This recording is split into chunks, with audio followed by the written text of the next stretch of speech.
Our next speaker is Dr. Devjyoti Tripathy, who will dwell on orbital trauma, how to approach it.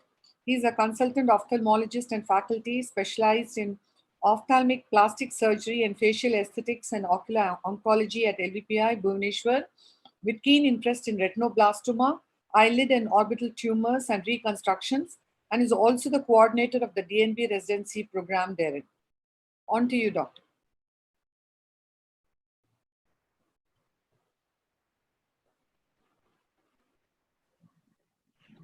Is my screen visible and am I audible? Yes. Thank you, Dr. Chitra, for the introduction and for the opportunity. That was a very long introduction. So I was asked to talk about how I approach cases of orbital trauma. So what I set about doing is trying to provide a very basic sort of guideline that would be useful to residents who are there in an emergency room when an orbital trauma case arrives. So here we go. So when we talk of the orbits, let's get familiar with just a little bit of basic anatomy. And the orbits are basically bones which are in the shape of a cone with a truncated apex. So that's the cone and that's the truncated apex, which is located posteriorly. And when you look at the orbits on face, the rims are actually slightly discontinuous spirals where they are broken by the supraorbital notches. And as ophthalmic surgeons, when cases of orbital trauma come into us, we generally concentrate on that area. And we really do a good examination of that area. What we sometimes tend to miss is that and that area. So we need to understand that the orbit is in close contiguity with the skull, vault of the skull superiorly, and the mid face and the lower face inferiorly. More importantly, the mid face, less importantly, the lower face. So those are the bones which make up the orbit. The point here that I would try to make is that there are many bones which go into the contouring of the shape of the orbit. There are multiple suture lines, and trauma would usually involve more than one bone. So we need to be aware of the fact and that the bones are supported by buttresses which provide the strength. There are buttresses which are vertically distributed in the face, laterally, medially, and there are buttresses which are distributed or aligned horizontally on the face. The red lines here, one in the lower mid face, one in the mid of the mid face, and one along the frontal bone up there. There are also buttresses which are located posteriorly, which are going from the maxilla through the pterygopalatine region. This is just a very, very brief idea of how the buttresses lie and how they support the midfacial skeleton. And these are the supports which are breached when you have fractures. Additionally, we have a lot of muscles which are attached to the facial and the orbital bones. And there are some areas where the muscles are very densely attached. There are some areas like the lateral part of the zygoma here where the muscles are not very densely attached.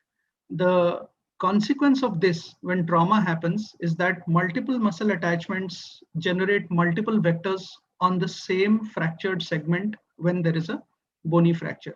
And areas which have less muscular attachments and less support tend to get more easily displaced, like you would see in a zygomatico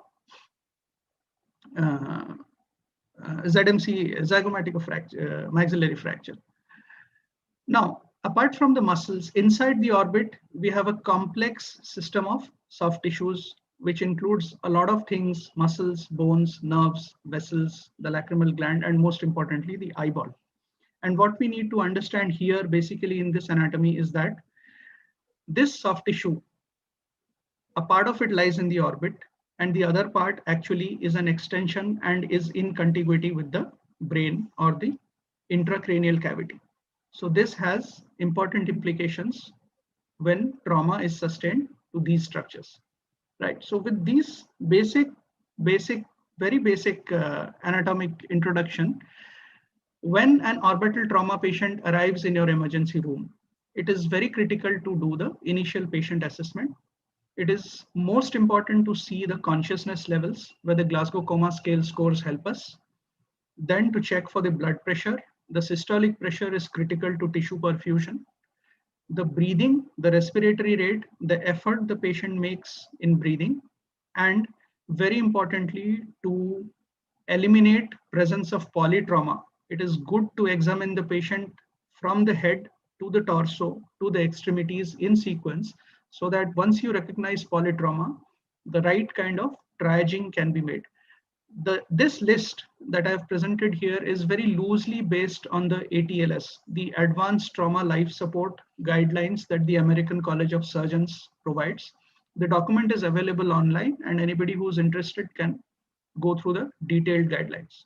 Once initial patient assessment is made, we come down to the actual assessment of the anatomy of the injury.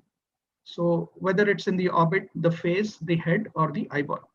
And once this is done, then we go on to assess the mechanism of the trauma, the evidence of the impact, the probable velocity, and the damage it has actually caused. So when there's an acute trauma in front of you, these are the common features that you would find. Periorbital ecchymosis and subconjunctival hemorrhage are the commonest signs. There can be restricted ocular motility. There can be proptosis in ophthalmos. There can be bony soft tissue crepitus that you can see here from subcutaneous emphysema. There can be other features like hypoglobus, and there can be major associated soft tissue trauma like this. And the grossly displaced fractures will be evident even in acutely presenting cases, though they may many times be actually not so easily discernible due to overlying soft tissue trauma, overlying soft tissue edema in the acute stage. One of the most important things for us is to assess the eyeball and the vision. And it's not an easy task to do, especially with patients who have polytrauma and with patients who have neurological signs and symptoms. So we need to ask this important question: is there an ophthalmic emergency that we are dealing with, apart from the obvious orbital trauma that's there in front of us? So if there is proptosis, tense eyelids with difficulty in opening, gross inferior globe dystopia, we have to think of retrobulbar hemorrhage, orbital compartment syndrome, or a subperiosteal hematoma. If we come across an afferent pupillary defect, traumatic optic neuropathy, optic nerve sheath hematomas, and optic nerve avulsions need to be considered. And if we have crepitus over the periocular soft tissues or proptosis, massive subcutaneous or orbital emphysema needs to be considered. Other than this, we always have the eyeball related trauma like an open globe injury, vitreous hemorrhage, retinal detachment, hyphema, and intraocular foreign bodies.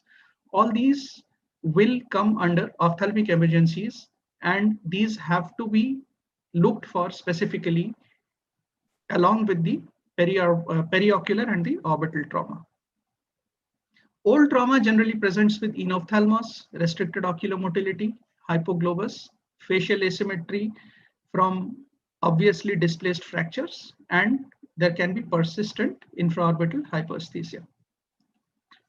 So CT usually is considered the gold standard for imaging. These are the things that Dr. Savri Desai will take up in a much more elaborate manner in her next talk. So we generally look for discontinuity in the contour of the orbital walls. I'm just going through what should one look for in a CT in common trauma cases. And this is the typical teardrop sign that one can see here with intraorbital air or pneumoorbit, and of course the prolapsed fat. So floor fractures can often be associated with hemosynus, and medial wall nasal fractures can also be associated with hemosynus and very obvious subcutaneous emphysema there. Entrapment is found in several cases. In this case here, we actually see the prolapse of an orbital fat and a rounded contour of the inferior rectus muscle, which is edematous and swollen up due to the trauma that has been sustained. And in this case, we see the typical missing inferior rectus muscle syndrome, where you can trace the inferior rectus muscle till here, and then it's entrapped in a trapdoor fracture. Does not seem to be continuing beyond this point. Foreign bodies need to be eliminated, looked for, and sometimes they can be as obvious as that one. Sometimes they won't be obvious at all. As in this case, we just found grossly restricted elevation in this patient, and the scan showed up this foreign body. It's a wooden intraorbital foreign body. These are again notorious for being interpreted as air on imaging. And then this is the intraoperative picture of the foreign body being removal, and it was about 7 centimeters long. And on seeing, thanks. So should imaging be done in all cases? It is an important question that we often ask ourselves, especially as beginners. So let's look at this case. This was a fist injury. You can see ecchymosis, subconjunctival hemorrhage, elevation complete, but the patient had a small fracture there. So these small fractures can generally be left alone. 3 years later, the patient is doing well. So imaging can be resorted to in any case that you have a doubt in, or the mode of trauma suggests that there is a high probability of fracture. So this is a small clinical checklist for trauma. Check the history, the mode of trauma, if there is a loss of consciousness, nosebleed. Check symptoms if there is altered sensorium, diplopia, vision loss, pain on opening the mouth. Signs, orbital rim continuity, periorbital soft tissue crepitus, globe position, ocular motility. This is basically a list of what we just went over, but in the form of a checklist that helps you go through everything so that you don't miss important assessment. Imaging checklist, make sure the CT scan is done the way you want it done. Ask for soft tissue and bone windows and different cuts, and 3D reconstructions if complex fracture is suspected. Apical cuts if traumatic optic neuropathy is suspected. Make sure the scan is read meticulously. Go through each and every part of the scan, the bony contour, the soft tissue, the adjacent PNS and the brain, and presence of air in abnormal locations, and make sure to exclude foreign bodies. And imaging findings should be correlated with severity of clinical findings, as we are always taught as fellows, treat the patient and not the scan. And if there is any case of complex trauma, do not hesitate to seek multidisciplinary consultation. Thank you. Thank you very much for a lovely, crisp and brief talk, Doctor. I have one question to Dr. Ashok in relation to this. What would be some very signs we need to look at when we are dealing with an orbital fracture, Dr. Grover? Chitra, the first thing is that, as was emphasized by Devjyoti, you look at the patient as a whole. Any trauma case often has systemic injuries, and you need to make sure that all those aspects are taken care of before you look at the eye and orbit trauma. And working with teams is very important because it's often usually a pan-facial trauma.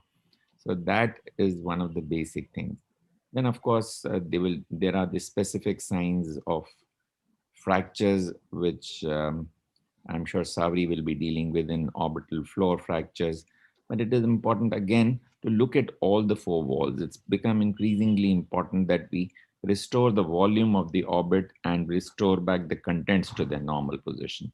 And that is why increasingly we realize the importance of the posterior ledge and intromedial ledge and trying to restore back the orbital volume mirroring the other side. So you need to ensure that you not just take care of the floor, take care of the medial wall fractures, any displacement of the lateral wall, and so on, so that you restore back the anatomy to the best. And that's where the newer techniques where you do a mirroring and do a 3D printing of the other side to make your plans and use customized implants and increasing use of titanium plates, etc. These have all come about as the understanding of the orbital fractures and their management has grown. I'm sure specific signs Savri will be dealing with very well. Vidya, you have anything to ask? Yes, madam. Like if we have a patient with intraocular trauma, intraocular emergency like a retinal detachment, and we need to post that patient for surgery along with an orbital fracture, do we have to stage the procedure, or does that change our line of management? Do we have to pay attention to the technique of anesthesia in order to prevent compartment syndrome, or how do we go about that? I think most orbital fractures can wait a little, and except if it is a muscle incarceration like a white-eyed fracture, most other cases can wait. And if I were to deal with a uh, problem like retinal detachment, I would do that first and go on to orbital problem later. In any case, if you have an open globe injury and an orbital injury, I would deal with the open globe injury. You could, at the same sitting, do an orbital fracture if it does not involve too much globe manipulation. But the priority always would be the globe restoration before you undertake an orbital repair. You could stage it, you could do it in the same stage, but for a thing like retinal detachment or something, you would do the retinal detachment, wait a few days. Most orbital fractures can wait a few days. Thank you, doctor.